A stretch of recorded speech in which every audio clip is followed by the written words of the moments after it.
என்ன? ஜோதாவிடம் தாங்கள் இன்னும் பேரை கூறவில்லையா? ஏன்? அவள் என்னை தடுத்து விட்டாள். அவள் தெரிந்து கொள்ள விரும்பவில்லை அவள் திருமணம் யாரோடு நிச்சயிக்கப்பட்டுள்ளது என்பதை. எனது முடிவு எதுவாக இருந்தாலும் அதை மனதார ஏற்றுக்கொள்வதாக அவள் கூறிவிட்டாள். நம் மீது அவ்வளவு நம்பிக்கை கொண்டிருக்கிறாள் அவள். ஆனால் நாமோ அவளுக்கு நம்பிக்கை துரோகம் செய்கிறோம். அவளுடைய வாழ்க்கையையும் கனவுகளையும் நாம் நாசம் செய்து விட்டோம். அவளை கன்னிகாதானம் அல்ல பலிதானம் செய்ய போகிறோம் என்று அவளிடம் நீங்கள் கூறவில்லையா? சொல்லுங்கள், கூறவில்லையா? நான் கூற வந்தேன் மைனாவதி. ஆனால் அவள் அதை கேட்கவில்லை. அப்போதுதான் தெரிந்தது, எந்த விதி எனக்கு வேறு வழி இல்லாமல் செய்ததோ அதே விதி ஜோதாவிடம் உண்மையை கூறுவதற்கு ஒரு வழியை வகுக்கும் என்று. தற்சமயம் அந்த விதி எனக்கு உண்மையை கூற தைரியம் அளிக்கவில்லை. ஒருவேளை அந்த விதி ஜோதாவிற்கு அந்த உண்மையை தாங்கிக் கொள்ளும் சக்தியை வழங்குமோ என்னவோ.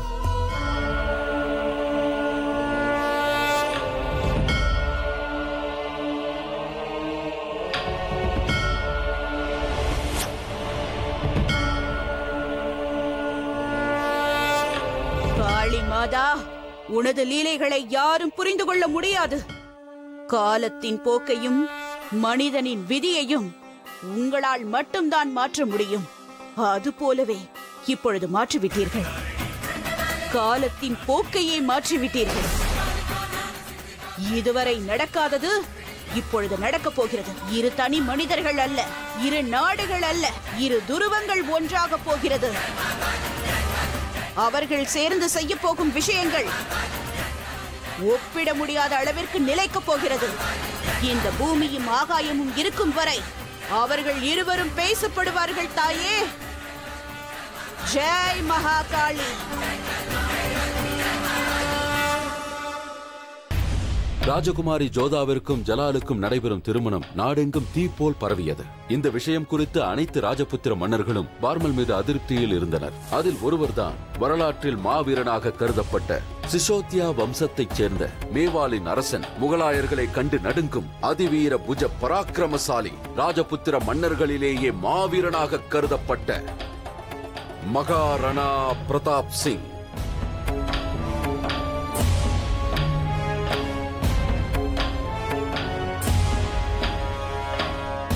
மகாராணா பிரதாப்பை வரவேற்கிறேன். தாங்கள் அமருங்கள். முகலாயர்கள் முன்பாக ராஜபுத்திர இனத்தையே அவமதித்த ஒரு அரசரின் முன்பு நான் அமர்வதே இல்லை. அவரிடத்தில் நீர் கூட அருந்த மாட்டேன். தாங்கள் ராஜ்புத்திர வம்சத்திற்கும் ராஜ்புத்திர மக்களுக்கும் களங்கம் ஏற்படுத்தி விட்டீர்கள் பார்மல் அவர்களே. தங்களின் மகளுக்கு ஒரு முகலாயனோட திருமணம் ஏற்பாடா? இது பயத்தின் வெளிப்பாடாகும். நீங்கள் ராஜபுத்திரர்கள் அனைவருக்கும் அவமானத்தை ஏற்படுத்தி விட்டீர்கள். நான் தங்களிடம் ஒன்று கேட்கலாமா? முகலாயர்கள் எங்கள் ராஜ்யத்தை சுற்றி வளைத்த போது உங்கள் சூரிய வம்சம் எங்கே சென்றது? சூரியபான் சிங்கை தவிர வேறு யாரும் எங்களுக்கு உதவிக்கு வரவில்லை. எங்கு சென்றீர்கள்? எனது மகன்கள் மூவரையும் கைது செய்யும் போது அனைவரும் எங்கு சென்றீர்கள்? ஷெரீஃபுதீன் எங்களிடம் உள்ள நகை பணத்தை அள்ளிச் சென்ற போது. மற்றவர்களை பற்றி எனக்கு தெரியாது. தாங்கள் மட்டும் யுத்தத்திற்கு எனக்கு செய்தி அனுப்பியிருந்தால் நான் நிச்சயம் உங்களுக்கு துணையாக இருந்திருப்பேன். ஆனால் தாங்களோ செய்தி அனுப்பவில்லையே. திருமணத்திற்கு வருமாறு நான் ஒன்றும் அழைப்பு விடுக்கவில்லையே. பிறகு ஏன் வந்தீர்கள்? என்னால் வராமல் இருக்க முடியாது. ஏனால் இது உங்கள் தனிப்பட்ட முடிவு மட்டுமல்ல. இதில் அனைவரும் சம்பந்தப்பட்டிருக்கிறோம். இது ராஜபுத்திரர்களின் விஷயமாகும். நமது கோட்பாடுகளை நீங்கள் மண்ணோடு மண்ணாக்கி விட்டீர்கள். நமது மானம், மரியாதை, கௌரவம் அனைத்தையும் முகலாயர்களிடம் விட்டுவிட்டீர்கள். தாங்கள் இவ்வாறு பேசாமல் இருப்பதே நல்லது. ஆமீரை கைப்பற்றுவதற்கு தாங்களும் கனவு கண்டீர்கள் அல்லவா? நீங்களும் ஆமீரை தாக்கியவர்தான். யார் தனது சொந்த அண்ணன் சக்தி சிங்கின் உயிரை பறிக்க நினைத்தாரோ அவருக்கு வம்சத்தின் கௌரவத்தை பற்றி பேச சற்று மறுகதை இல்லை. மோசமான ஒரு சூழ்நிலையில் ஒரு முகலாயர் மட்டுமே எனக்கு துணையாக வந்தார். நான் என்ன கூற வருகிறேன் என்றால், ஆமீரில் இருக்கும் மக்களை காப்பாற்றுவதற்காகவே நான் அவர்களோடு கைகோர்க்க வேண்டியதாயிற்று. ஆயிரக்கணக்கான பெண்களின் குங்குமத்தை காப்பாற்றுவதற்காகவே எனது சொந்த மகளை ஒரு முகலாயருக்கு திருமணம் செய்து கொடுக்க வேண்டியதாயிற்று. புரிந்து கொள்ளுங்கள். தாய் மண்ணை காக்க எத்தனையோ வீரர்கள் மண்ணுக்குள் சென்றிருக்கிறார்கள். இந்த சமரசம் மூலம் அதை தடுக்க முடியும் என்றால் பிறகு ஏன் அதை செய்யக்கூடாது?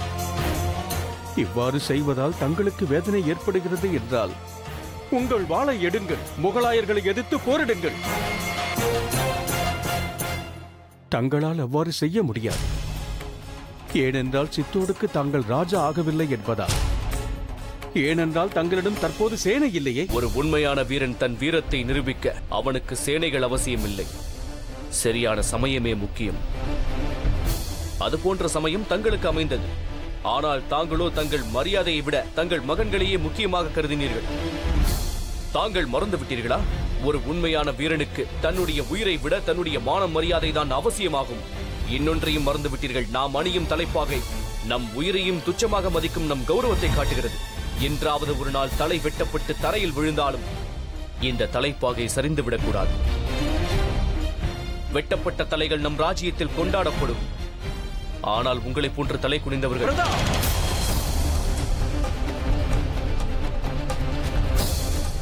தாங்கள் தங்களது எல்லையில் குரலை உயர்த்தாதீர்கள்.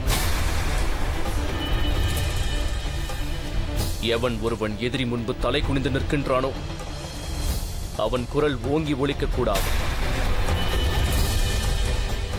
உங்களது குரலையோ தங்களது தலையையோ தங்களது தலைப்பாகையோ உயர்த்துவதற்கான தகுதியை தாங்கள் இழந்து விட்டீர்கள். சரித்திரத்தில் வீரர்களின் பெயர் பொன்னெழுத்துக்களால் பொறிக்கப்படும். ஆனால் உங்கள் பெயரோ கருப்பு வண்ணத்தில் தீட்டப்படும்.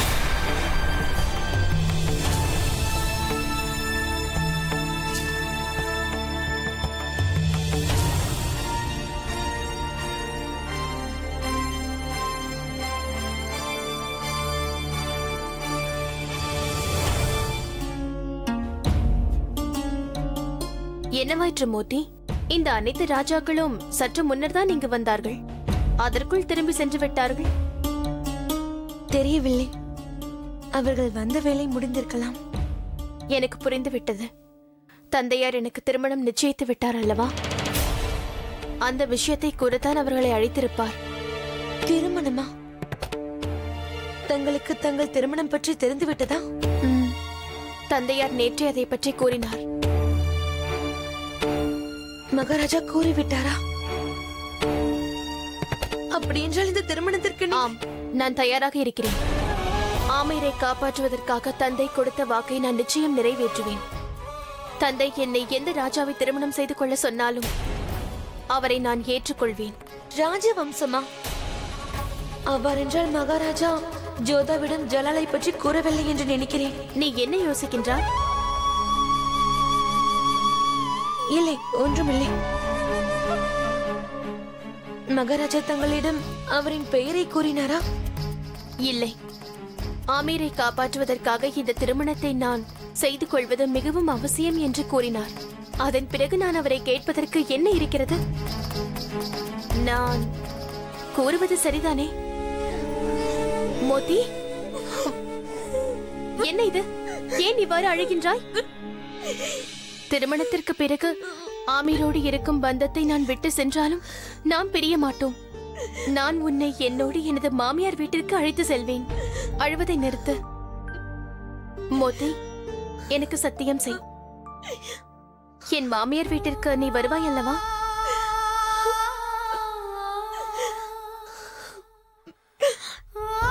நான் தங்களுக்கு வாக்களிக்கிறேன். உங்களுடைய நிழல் போல் நான் எப்பொழுதும் உங்களுடனே இருப்பேன். என் சகோதரர்கள் சீக்கிரம் வந்துவிட்டான். அதன் பிறகு என்னுடைய மனம் அமைதியாகும்.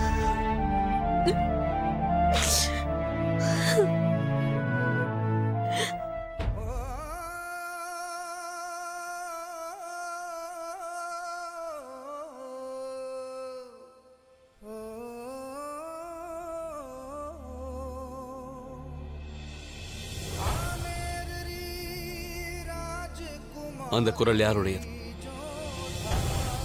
ஷேன்ஷா, தற்சமயம் நாம் ஆமீரின் எல்லையில் இருக்கிறோம். நாடோடிகள் யாரோ ராஜபுத்திர பாடல் பாடுகிறார்கள். அவர்களை உடனே இங்கே அழைத்து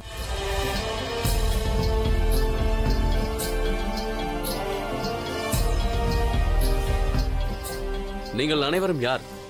எங்களை பஞ்சாரா என்று கூறுவார்கள் உசூர். எங்கள் குலப்பெயரே அதுதான்.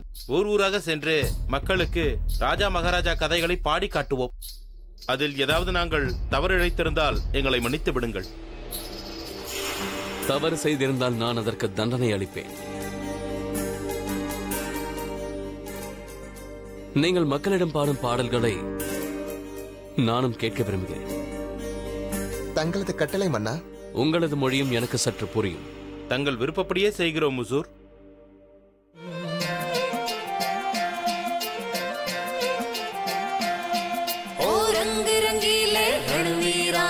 थाने कथा सुनावा, एक लजवंती रा गुण गावा और सांची सांच बतावा। जी जी आ मेरी राजकुमारी जोधा सब जग से अलबेली, और रूप देख के चंद लजाए सूरज छुपे अदरी बदरी। होंठ तो जैसे कमल पंखुरी, तो जैसे कमल पंखुरी, माथे नखट सजावा। जी जी अरे बाल हैं उसके काले बादल, नैनों से हारे मृग नैन। मुस्काए तो बिजली दमके एक झलक कर दे बेचैन। चले मोरनी जैसे ठुमक कर, चले मोरनी जैसे ठुमक कर, बोले रस घुल जावा। जी जी जी जी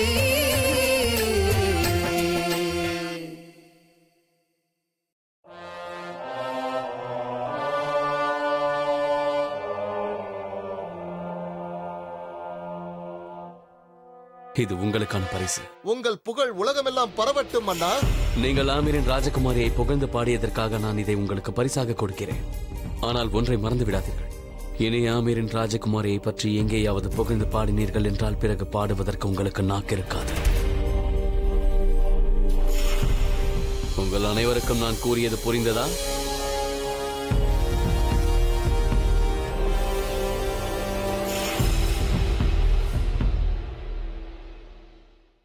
அந்த பார்மலின் மகன்கள் வந்துவிட்டார்களா? இல்லை சர்க்கார். நான் தங்களது கட்டளையை பற்றி ஷெரீஃபுதீனிடம் கூறினேன். ஆனால் அவர் அதை நிறைவேற்றவில்லை. ஷெரீஃபுதீனிற்கு உடனடியாக தகவல் அனுப்புங்கள். அவர் எங்கிருந்தாலும் எந்த நிலைமையில் இருந்தாலும் உடனே என் கண் முன்னே இருக்க வேண்டும். ஆகட்டும் ஹுசூர். இன்னும் நேரம் இருக்கிறது. ராஜபுத்திரரின் அதிருப்தியை சற்று பரிசீலிக்கலாம். ஜோதாவின் வாழ்வு நரகமாகாமல் பார்த்துக் கொள்ளலாம். நாம் ஜோதாவிற்கு பதிலாக யாராவது தாசியை அனுப்பினால் என்ன? இந்த யோசனை நன்றாகத்தான் இருக்கிறது. மோத்திபாயை அனுப்பினால் சரியாக இருக்கும். முகலாயர்களுக்கு தான் விஷயம் தெரியாதல்லவா? ராஜாவின் வாக்கும் நிறைவேறிவிடும், அதோடு ஆமீரும் காப்பாற்றப்படும். சிறுபிள்ளைத்தனமாக பேசாதீர்கள். ஒன்று ஞாபகம் இருக்கட்டும். ஜலால் மாறுவேடத்தில் ஆமீர் வந்த பொழுது அவர் கண்களாலேயே ஜோதாவை பார்த்துள்ளார். ஜோதாவின் முகம் நினைவில் இருக்கலாம், இல்லாமலும் இருக்கலாம். ஆனால் தந்தையார் முகலாயர்களுக்கு வாக்கு கொடுத்து விட்டார். ஆகையால் நாம் எவ்வாறு ஜோதாவிற்கு பதில் மோத்திபாயை எவ்வாறு திருமணம் செய்து வைப்பது? ஜோதா அத்தைக்கு பதிலாக மோத்திபாய்க்கு திருமணமா? ஜோதா அத்தைக்கு பதிலாக மோத்திபாய்க்கு திருமணம்? இதை தலையெழுத்து என்று எண்ணிக்கொள்வதா அல்லது விதியின் விளையாட்டு என்று எண்ணுவதா? ஜோதாவிற்கு ஜலாலுடன் திருமணம் என்பது தெரியாது. ஆனால் அங்கு ஆக்ராவிலோ ஜலால் இன்னொரு திருமணம் செய்து கொள்ளப் போகிறார் என்று ருக்கே அவருக்கு தெரியாது. வா, எவ்வளவு சிறப்பாக இருக்கிறது. தாங்கள் மறந்து விட்டீர்கள். இந்த நகையைத்தான் அன்று ஆமீரின் ராஜகுமாரி ஜோதா யாத்திரைக்கு வரியாக செலுத்தினார்.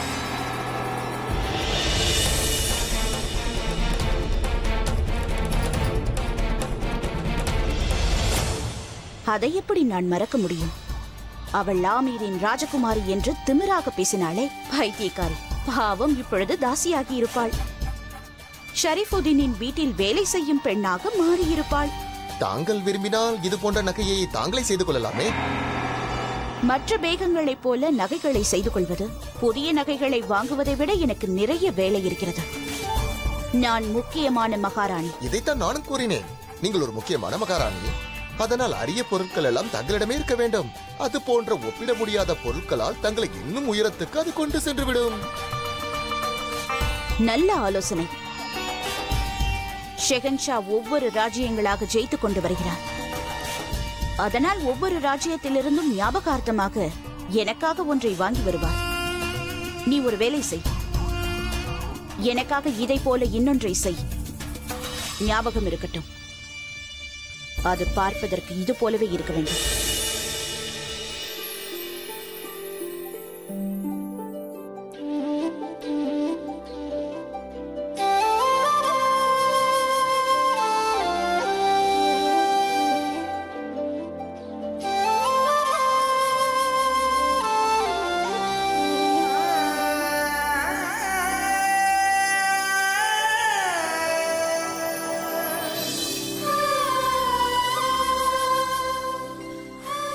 தங்களுடைய வீர மரணம் என்றென்றும் வீண் போகாது. என்னை திருமணம் செய்து கொள்ள போகின்றவர் முகலாயர்களை எதிர்ப்பவர்களுக்கு அவர் உதவி செய்ய வேண்டும். என் 3 சகோதரர்களையும் அவர் காப்பாற்றியுள்ளார். இனி அவர்தான் தங்களுடைய நிறைவேறாத ஆசையை நிறைவேற்றப் போகிறார். இந்த ஆபரணம் மிகவும் அழகாக இருக்கிறது அத்தை. இது மோத்திபாய்க்காகவா? மோத்திபாய்க்கு எதற்காக? அவருக்கு திருமணம் நடக்கப் போவதாக தந்தையார் கூறினாரே. மோத்திக்கு திருமணமா? இப்பொழுது புரிகிறது. அண்ணன் என்னிடம் கூறினார், அவள் என்னோடு சேர்ந்து என் புகுந்த வீட்டிற்கு வருவாள் என்று. நீ அதை இவ்வாறு புரிந்து கொண்டாய் போலிருக்கிறது. தாங்கள் ஒரு வீரனையே கேலி செய்கிறீர்கள் அத்தை. அப்படியா? தவறு நடந்து விட்டது வீரர் மான்சிங் அவர்களே. தங்கள் அத்தையை தாங்கள் மன்னிக்க வேண்டும். அது சரி, இந்த வீரர் இங்கு எதற்காக வந்திருக்கிறார்? வீரன் காப்பாற்றத்தானே வருவான். அதே போல நானும் எனது அத்தையை காப்பாற்ற வந்தோம். நீ எனது அண்ணனை போலவே இருக்கின்றாய்.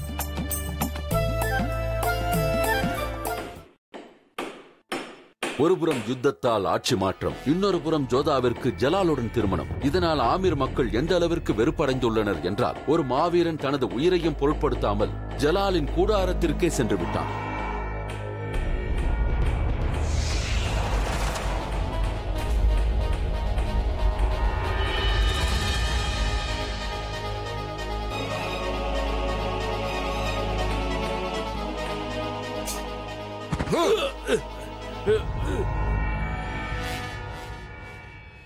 நான் யார் என்று தெரியுமா? ஷெஹன்ஷா ஜலாலுதீன் முகமது. சரி, நீ யார்? ஒரு சிறு சிறு வேலைகளை செய்பவன். எனது வேலைகளில் ஒன்று கூடாரம் அமைப்பது. சேவகன்தான், ஆனால் எனக்கல்ல. ஷெஹன்ஷாவின் கூடாரம் அவர் வருவதற்கு முன்பாகவே அமைத்தாக வேண்டும் என்பது உனக்கு தெரியாது.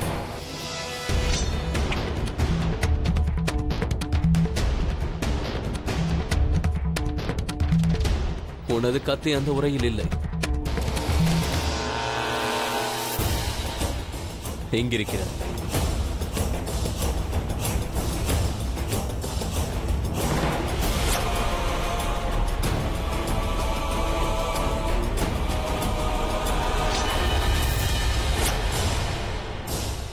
ஒரு சிறு கத்திக்காக எதற்கு இத்தனை வாழ்வு? முதலில் நீ யார், எதற்காக இங்கு வந்தாய் என்பதை கூறு. நான் ஒரு ராஜபுத்திரன். எங்களது ராஜகுமாரி ஒரு முகலாயனை திருமணம் செய்து கொள்வது எனக்கு சிறிதும் பிடிக்கவில்லை. அதனால் தான் உன்னை கொல்வதற்காக நான் இங்கு வந்தேன். நிறுத்துங்கள்.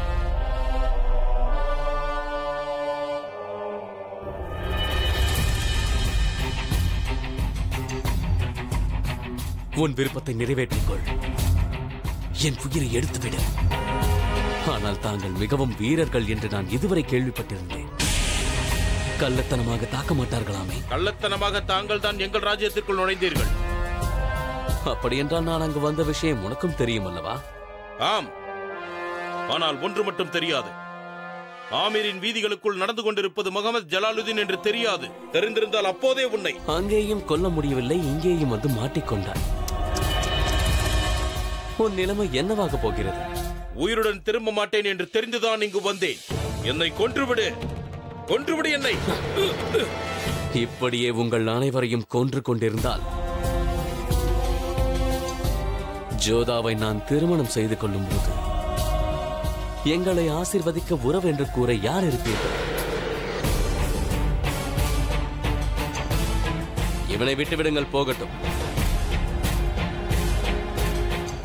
என்னுடைய வருங்கால மாமனார் பார்பல் அவர்களுக்கு ஒரு செய்தியை கூறு. விரைவிலேயே அவரது மகளை நான் திருமணம் செய்து கொள்ள வந்து கொண்டிருக்கிறேன்.